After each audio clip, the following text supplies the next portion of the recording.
The Cape York adventure continues, but a quick update because we've been absolutely overwhelmed by everyone's support and interest in the Ultimate Touring giveaway. It is now valued over $35,000 and it is going up, which means that we're going to take a few weeks to get all the details together. Yes, we are. So we wanted to update you on this. Okay, first of all, it is free to enter. Yes. How good is that? Yeah, it is amazing. If you subscribe to our YouTube channel, you are halfway there. Oh, so good. It is so easy to enter, but you do need to be subscribed to our channel. So if you haven't already done that, what are you waiting for? Okay, the biggest part to overwhelm us is the incredible support from our partners, all right? So what do we know? Mode Canopy. Oh my gosh, Mode 4x4 accessories. What an awesome prize to win. They're now including fitment as well. Yes. Thank you. It is amazing. Okay, the lightest, strongest, industry leading. It is a game changer. Yeah. Okay, MSA. MSA is gear for life. They're throwing in gear as well. Yeah, well, and perfectly complements the canopy. So, you know, you can fit your canopy out with the best gear. Love it. And do you want to do a tag-along tour? Tonight's episode will show you some of the detail around the tag-along with Australian 4x4 treks. Yeah. Well, included in this prize. And it is winner takes all. We wanted to make sure you knew that as well. Okay, the winner takes it all. So good. $7.5 grand, thereabouts, for a tag-along tour to the Cape to join Australian 4x4. Do you know what I love about this prize? I mean, and there's so many more amazing products that we will give you all the details on over the next few weeks. But what I love is that not only can you get an awesome new canopy on your vehicle and you can fit it out with some of the best gear on the market, then you get to take it up the Cape on a tag-along tour. It is so awesome. That is why it's called the Ultimate Touring Pack. It is winner takes all. Again, subscribe, make sure that you're getting the details. And this will launch in the next few weeks, so stay tuned. Let's get on with the show. Righto. Part 2, you'll love it. Enjoy. Coming up in this week's episode. So good!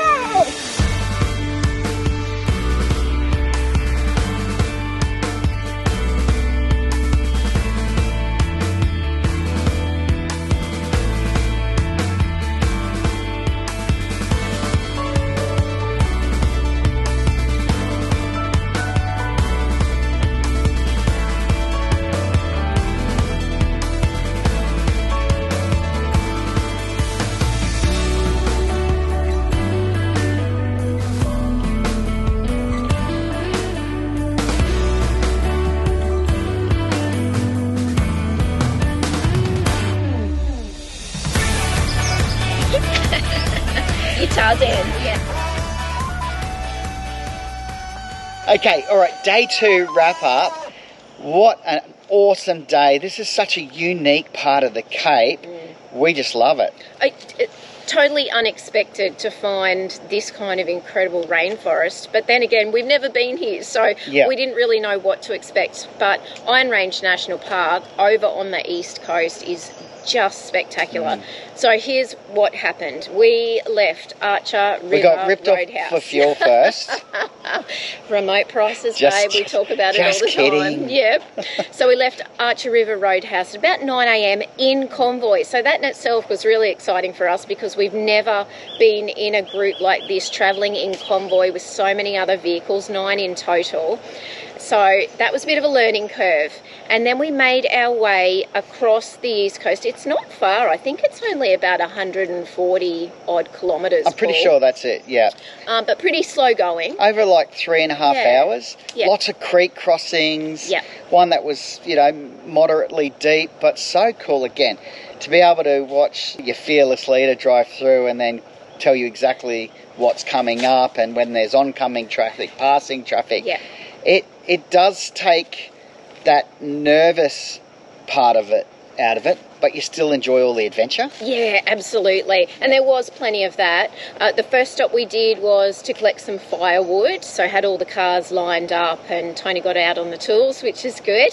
And then we stopped not too long after that for some morning tea at this really beautiful, very enticing lagoon, wasn't it? I mean, on a hot day, you'd be like, oh, that's the place to go for a swim, but of course, keep well back from the water's edge. How good is this? Morning tea by the lagoon. Don't go too close to the water. No, good advice. Anywhere up here. Unless it's a pool. Unless it's a pool. Great Yes. advice, Jasper. Look at that. Bit of yesterday. Yeah. Yes, I know I'm still reeling from hours of scrubbing the vehicles clean before we left. But the canopy's holding up well. Yeah, it's looking amazing. good. I know, look at the inside of it. It's Still clean. This is not our normal packing, by the way, is it? No, it's not. No, this is how we've packed for a couple of days without the van. Dun, dun, dun! You guys are probably thinking, where are we going to sleep? Oh, yeah. Where are we going to sleep, Jasper? This is cool. This is a new product from Expedition. So we've had their storage boxes for a few months now, but they've got these tie downs. What's cool is that you can still access and not have to move the tie downs, whether that's on your roof or in the back of the canopy like we've got set up. Pretty cool. New camera bag. It's empty at the moment, but we've got some camera gear and a new lens that we've got to put in there, so I'm looking forward to that as well. That's going to be a bit of fun. Feels like Christmas, doesn't it? All right, wifey, how's a cup of tea going? Yeah, good. Good. Righto. It's a tag along to us. Are you enjoying the tag along? Yeah. Is it good having other people that aren't mum and dad? The best humans in the world are A both resounding you. yes. The best humans in the world. There you go, Katie. Humans in the world. But that was nice. Everybody made a cuppa, had a bite to eat, a really casual pace as well. And then we hit the road again, kept continuing further into the national park, pulled off for a spot of lunch on the side of the road because there was a good stretch where all 9 vehicles could sort of squeeze in together, and we just made some easy wraps. That was excellent, wasn't it, being able to do that? Fantastic. What's amazing is as you come up over the ridge, and I mean you're only really at its highest point just shy of 300 metres, the surrounding mountains do get up over 500 metres, so it's quite spectacular. It's got that real Jurassic feel. Come off the edge of the ridge as you're coming down into towards Lockhart River, and it is rainforest, like boom. And the temperature changes, the humidity intensifies, that the smell. bird calls are epic. Yeah. This is a twitcher's paradise, and if you don't know what a twitcher is, then you're not a twitcher. So basically a lover of all things bird. Yes, absolutely. I love birds. Okay, so we got into the national park, and that's a beautiful windy road. A lot of it was bitumen, a lot of it was dirt. Plenty of big potholes on the bitumen though, but the dirt was in pretty good condition. Much better than the previous roads on day one. Yeah, good point. Yeah. Far less corrugations. Now the team are camping at Cooks Hut Campground within the national park. Beautiful, big area. They're all in here, in amongst the rainforest. Stunning. We couldn't bring the caravan in as of the time of recording. National parks, not suitable for caravans to come in. Camper trailers are fine. So we're staying not that far down the road, about 20 minutes down the road at the Iron Range Cabins, which is right next to the Lockhart River airstrip.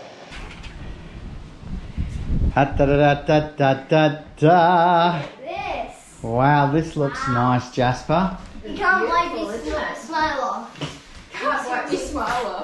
All right. Whoa. Look at that. Oh, it's a special light. Show us in the bathroom. Come on, open that up. This is neat. Oh, this is so nice. Mom, come here. Okay, have a look at this. This is so nice. Wow. Oh. You won't believe what's in here. Oh. Awesome. Mom, do it again, do it again. Like it's just a thing you do every time I open this.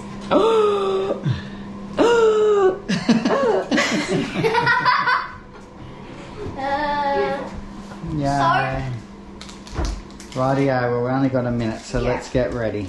Very cool. Yeah, and that's great, and it's a great option if you want to come in and experience this part of the Cape. They're really setting that up for tourism, for groups, and for people who want to, leave their van behind and come in for a couple of nights. New management there. They're great. Yeah. Doing a great job. It's Steve. And Sue. Yes. Yes. So that's excellent, a great base for us for a couple of nights. We did a walk through the rainforest yesterday afternoon, spotting for birds and wildlife. Not everyone who goes into the walking trail comes out of the walking trail. What did you find last night when we were wildlife spotting? It was a scorpion in a log. A scorpion. Yes. And what colour was he? Green. He was fluorescent. Bioluminescent? Something like that. Anyway. We'll ask Tony what he actually was, but that was really cool. No pythons, unfortunately, yet. Nice campfire.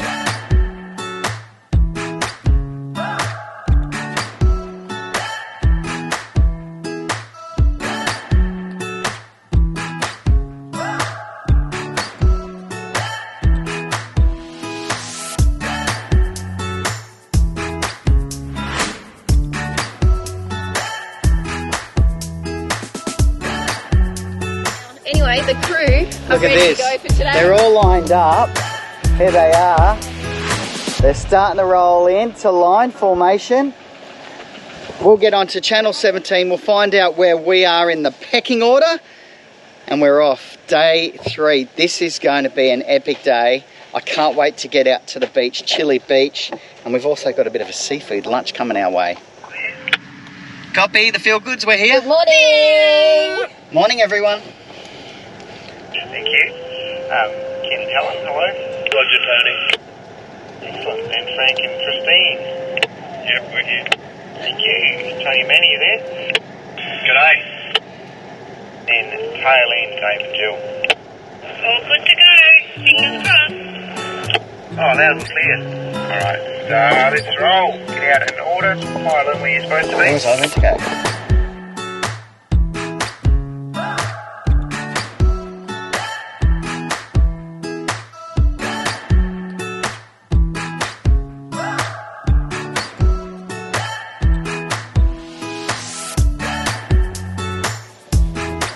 Good morning, everyone. Morning from Weipa. I know, okay, it has been a huge couple of days for us.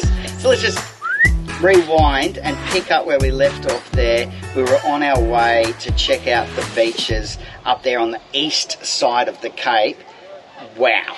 Oh, such a stunning area, and one I think that a lot of people would actually bypass, just making that trek directly north up to the tip.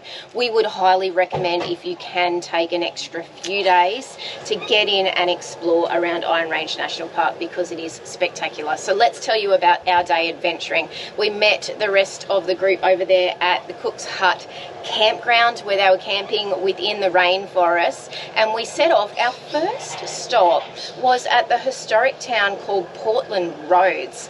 What a fascinating history this place has. Amazing. I think it was 1930, they discovered gold, and so then it became this major port to be able to actually access that gold and get it out. There was a road put in, thousands of people there hoping to strike gold and find their fortune, and now it's just really survives on Spanish mackerel. Yes. Amazing. Yes, and the tourists that come through. What a beautiful location. I don't think it's really until you get out there that you realise how incredible it is that they actually put all of this infrastructure in to facilitate this port. It is so remote and absolutely beautiful. There is a cafe there. Unfortunately, the cafe was closed for us the day we went out, but we do believe, we've been told, they do a ripper coffee and cake. And that's where Tony picked up the lunch for the group, which was some prawn rolls, which we enjoyed a little bit later down on Chilli Beach. Weren't they amazing? They were like the best prawn rolls. Absolutely, yeah, exactly. So back in the Convoy and then on to Chilli Beach. But first of all, we stopped in to meet a unique couple, Mim and Neil, who run a seafood business but are about to venture into camping, which is excellent for anyone out there that is thinking of travelling up and you want to be able to enjoy this east side of the Cape. Their new property, it'll cater for 10 campers. In the future there'll be eco cabins and even rooms for larger vans as well. It is called CapeScape. Yes. Very cool name. It is, and it's one of the very few freehold land plots on this side of the Cape. And I mean, again, just spectacular views out to that turquoise water. We got to the top of the hill with Neil, and here is a massive saltwater crocodile just basking away in the shallows. Unfortunately, he was a bit too quick for us, wasn't he? We couldn't get him on the drone. I got the drone out there, and the gimbal actually cracked. So anyone who's had that happen and been able to recover their drone. Well done, because it then was all over the shop. So look, we bought it in. I've super glued it up. It is flying again, not very well. There's no JB Hi-Fi in the Cape though. No, there's not. Unfortunately. So, anyway, thank goodness for backups. We do have our backup drone with us, so more awesome footage to come. Something great with these guys is that they have fresh seafood and normally a beautiful selection of fresh fish. Unfortunately, the weather has been so bad. This was the nicest day they had, they said, in 3 months. So we were able to pick up some frozen cooked prawns. Many of the team actually picked up some green prawns, and we were able to cook up an absolute ripper dish last night. Oh, garlic prawns and Lots of cream. Angel hair pasta. Yeah, probably So not good. the healthiest meal, but boy, it was good. And those prawns Perfect. were so good.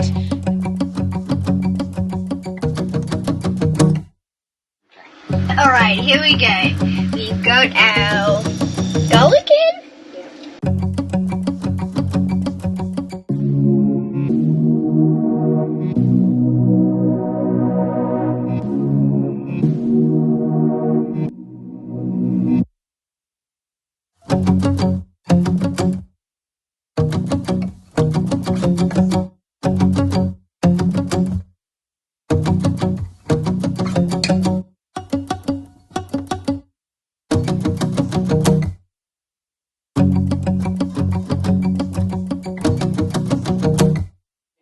They were gorgeous, Mim and Neil, and I'm excited to come back at some point and really see what they've done there, because I think they are going to set the bar as far as Definitely. facilities and Yep. a camping experience here on the Cape. Yeah. Yeah. The camp kitchen it will be amazing where they're actually putting that site. There'll be hot and cold showers, bathroom facilities. A lot of the, I guess, amenities up in the Cape as you get further are pretty average. So as you say, they're going to absolutely set the bar. So watch this space. They're due to open in 2024. Hey, you two. Hey. What do you think about this place for a camp spot? It's beautiful. It is so beautiful. I could wake up to that view every morning. Yeah. I'd love to go for a swim, but did you just see that massive croc? Yeah. Neil said 3.5 metres. He said he's not 4 metres yet because he hasn't got any girth. He said, but that's when they just start to really chunk out. Yeah. Wow. It's a pretty awesome home if you're a crocodile.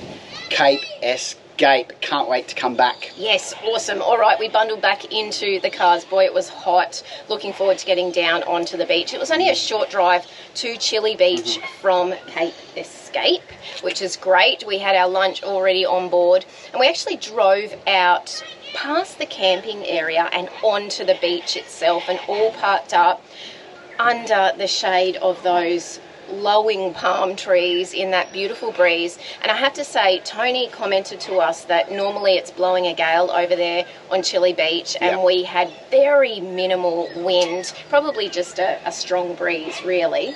It was one of the most picture-perfect beaches I think that you'll see anywhere. You see those South Pacific islands, those lost escape getaways, those hidden places that you wish you could spend some time. This is that place. Totally, and they do have a campground there right on the beach. So for camper trailers and tent camping, absolutely stunning views.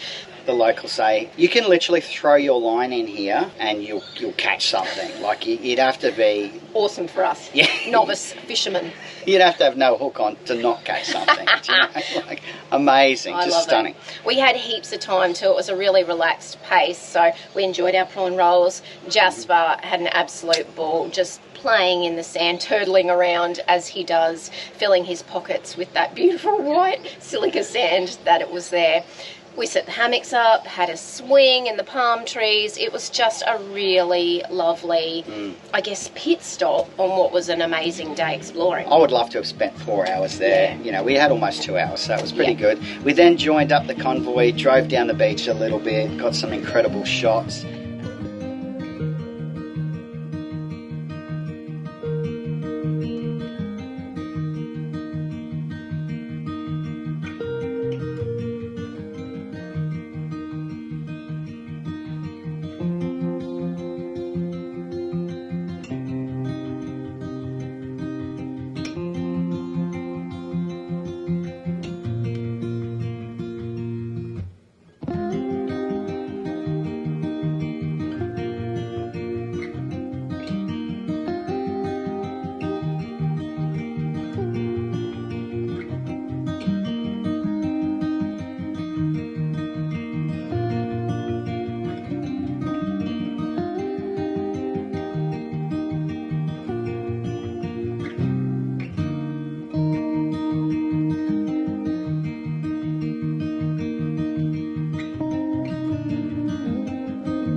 and then it was on to Lockhart River, which is really the local Aboriginal community here.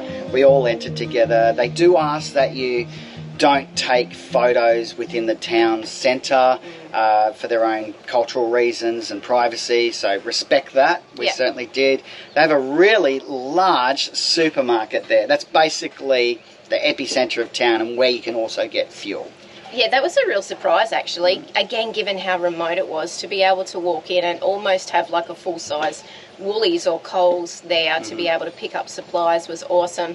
We all grabbed an ice cream, said hello to the local school kids who just finished their day at school, and then we headed down to the beach, and again, just wow, what an amazing landscape. Breathtakingly beautiful.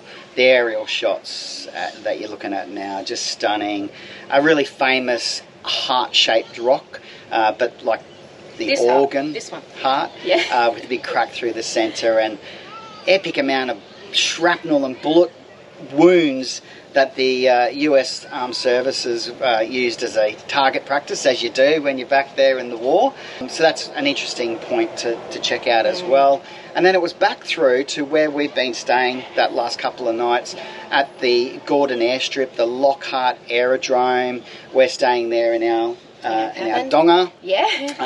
What is amazing is go and read the interpretive signage here. It's hard to believe that in 1942, for a whole year there through to 43, there were 7,000 US servicemen and women based here. There was dance halls, but they were hidden basically under the canopy of this epic jungle. So amazing history through here, so remote. It is. If you're a history buff, you love learning about Australia's World War II history, and even just the cultural side and getting out into these remote places. This East Coast is so diverse and spectacular environments in that bush and rainforest. Amazing. And then the beaches. Wow. Okay, we then made our way back to Archer River the next morning. We set off at 7 a.m, nice and early. Yep.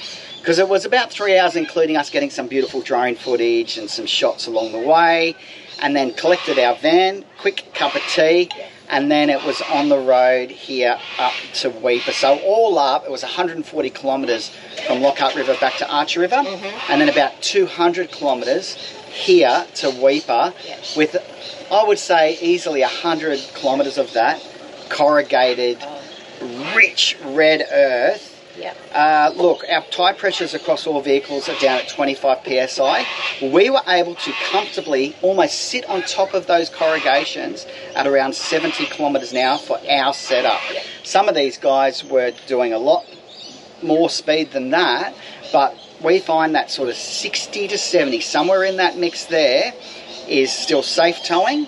It's slow enough, but you're fast enough to get above the corrugation. Yeah, great point. And particularly the last, 50 Ks, Paul, coming into Weipa, some really big, fat, I called them, big, wide corrugations that we were really like, wow, okay, this is pretty gnarly. But the roads, again, so surprising in the condition of them, really. From all the stories that we've been told and, Amazing. read, we were freaking out, and they've been really fine. We stopped at a great billabong for lunch. Merluna Station. Yes. We're actually going to stop there on our way back down from the tip. But this little lagoon that we found on the side, wow, it's just so beautiful. And the bird life was exceptional. I got some beautiful shots there. The drone pretty well has given up the ghost. I think it's done. So we're on to our other drone now, but I'll show you some footage of that as well. Awesome. And then the final drive into Weipa, and you get to this large haul road where you're just watching these massive trucks, mining trucks, going back and forth for about 5 minutes, waiting for your, line, the boom gate and the light to turn green, and then you're straight across about 100 metre stretch of highway, really, is what it is. Bauxite is what they're mining here.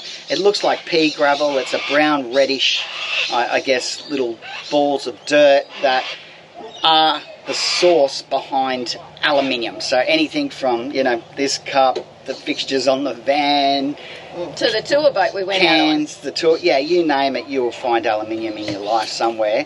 and this is one of the largest mining deposits in the world. I mean, it's been operating, I think, 70 to 80 years. I think I got that right. But they've got at least 100 years before they'd even come close to exhausting what is here. So it is remarkable. Phenomenal. Rio Tinto, Yeah. you know, incredible success story up here. And there's 4,000 inhabitants that actually live here and work within the mine system. They've got a rail system, a ferry system. The Rio Tinto Corporation actually is the, I guess, controlling body as far as there's no council. They are the council. So you can buy a house here, 4-bedroom house, 600 grand.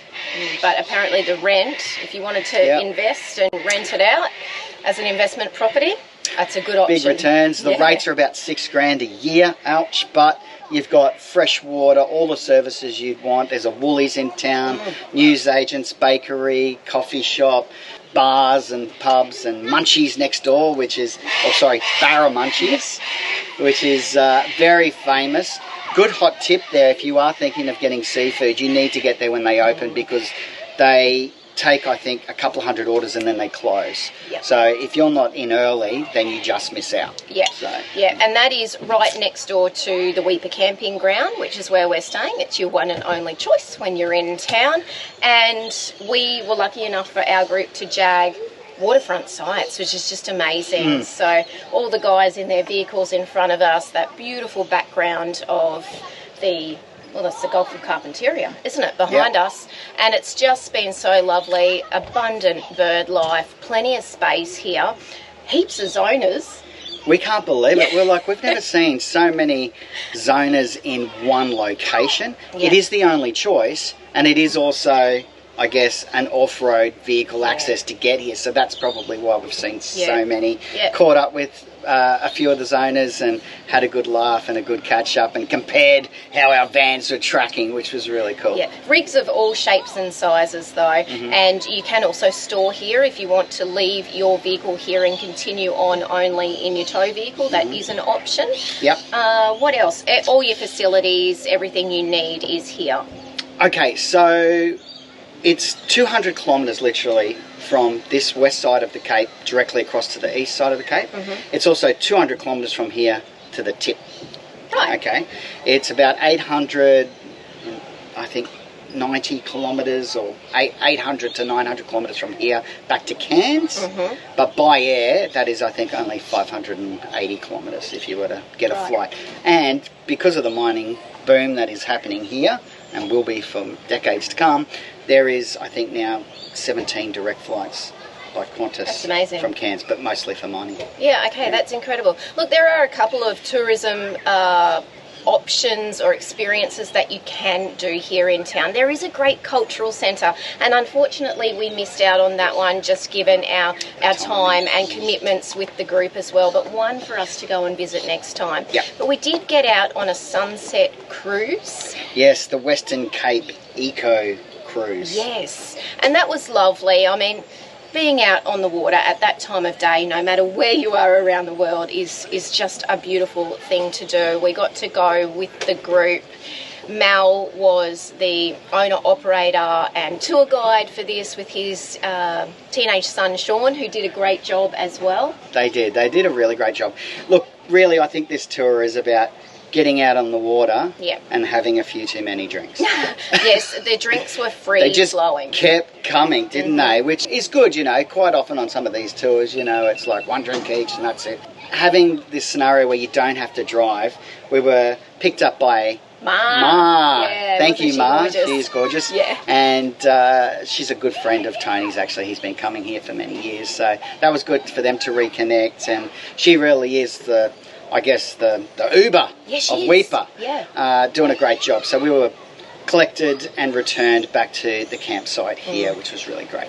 And, I mean, of course, the sunset was spectacular. We had the opportunity to see some black-necked storks, formerly known as jabiru, and plenty of bird life. No crocodiles, unfortunately, but we were out at high tide, so that is to be expected. Good tip there. Maybe if you've got those few days up here, pick a low tide if you want to have more opportunity to see crocs.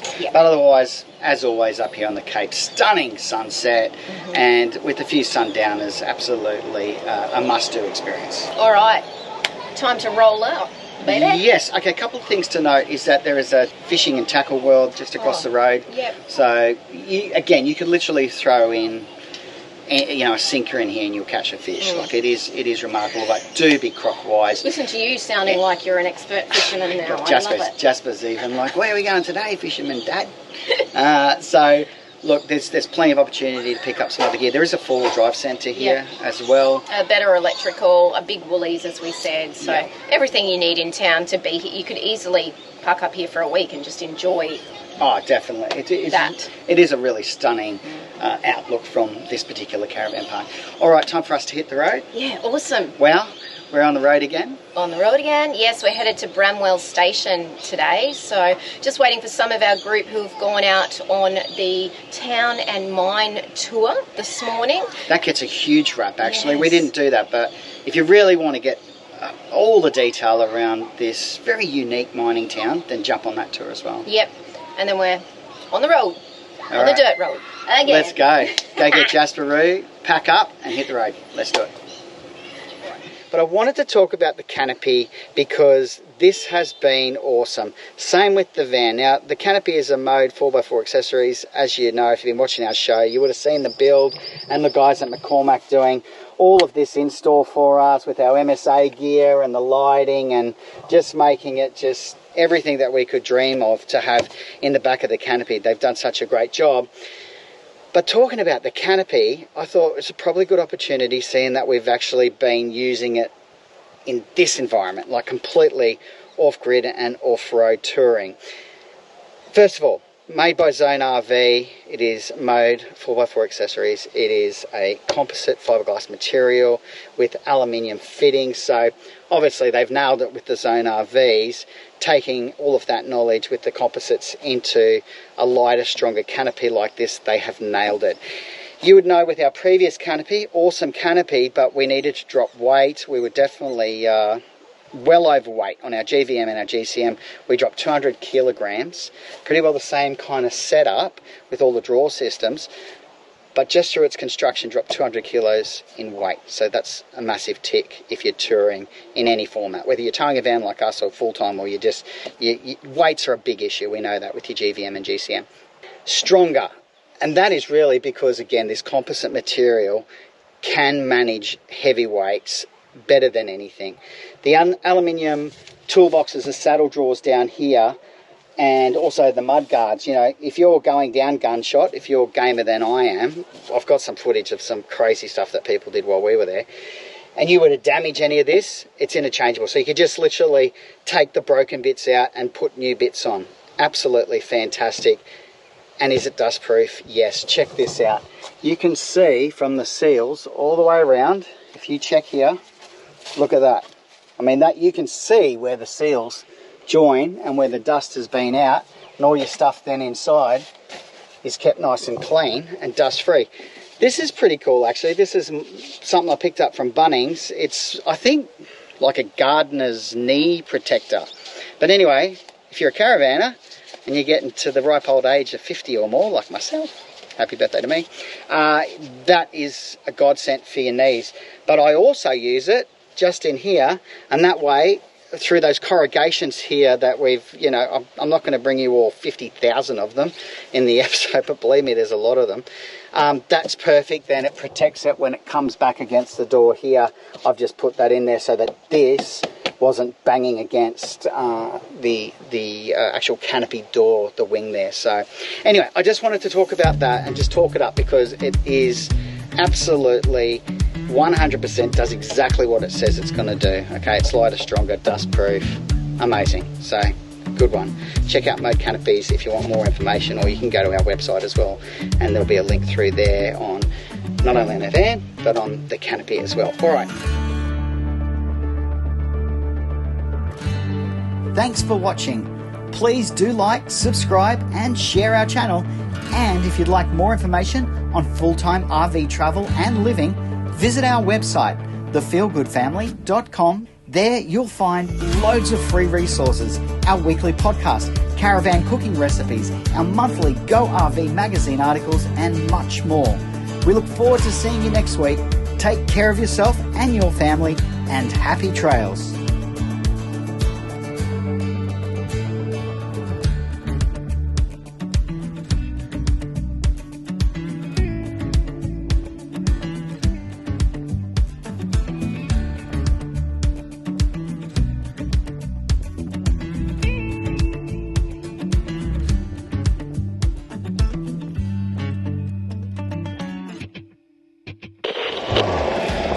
gorgeous as that baby. And that's the way it's gonna be, little darling. We'll go ride at Wild Rum Beach, yeah, yeah. I feel like I need to be a bit more carriage or something. Yeah.